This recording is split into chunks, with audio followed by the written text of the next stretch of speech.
The Port Royal National Park was declared in 1978 as a wildlife refuge by the municipality of Santos Guardiola.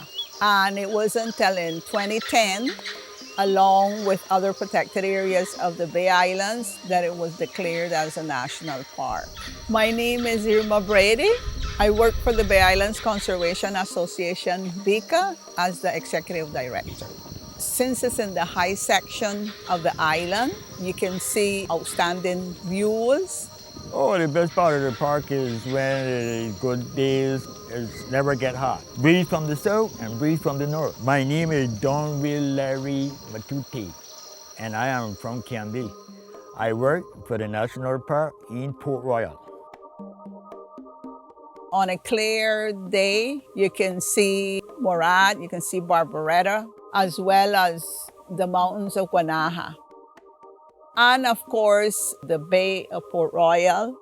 And if you look to the northwest, you can see Picacho, which is the highest hill in that area. The park is surrounded by 4 communities, which are dependent of the watershed areas to feed their wells. It's very important that the communities have a watershed, and I think the park is a big help to that. My name is Laura Borden, and I live in Diamond Rock.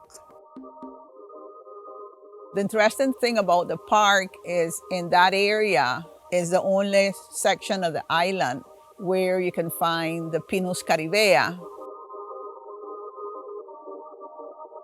When you come to the Santos Guardiola or the National Park, you're gonna find the pine trees. And that's a beautiful thing to see, because when you come to the west part of the island, you don't see much but pine trees. My name is Jorge Avila, and I am here working as a tour guide. There's a section of the park where the wind comes through very strong.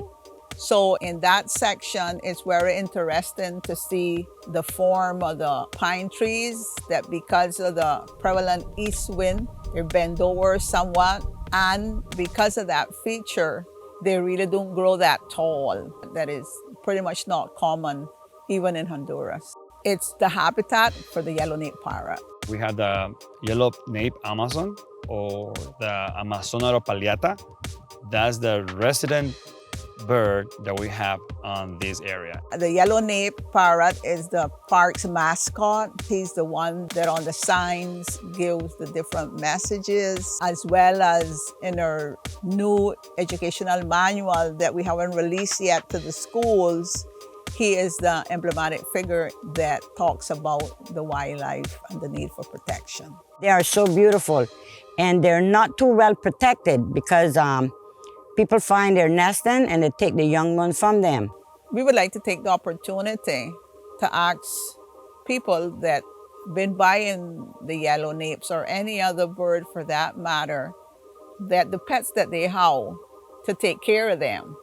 But that in the future, to please do not buy no more yellow napes, because they are really depleting the wildlife population in the park.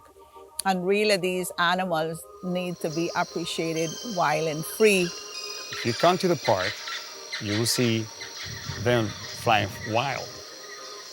We need to learn to appreciate wildlife in its habitat, not in a cage. Bird watching in Honduras is one of the new things to do. So how do we do this? We love to bring people to walk in the trails in the morning. We take a quiet time to walk around the trails, if we can listen to some birds that are around the area. To bird watch in Roatan, we use binoculars. We also use a scope.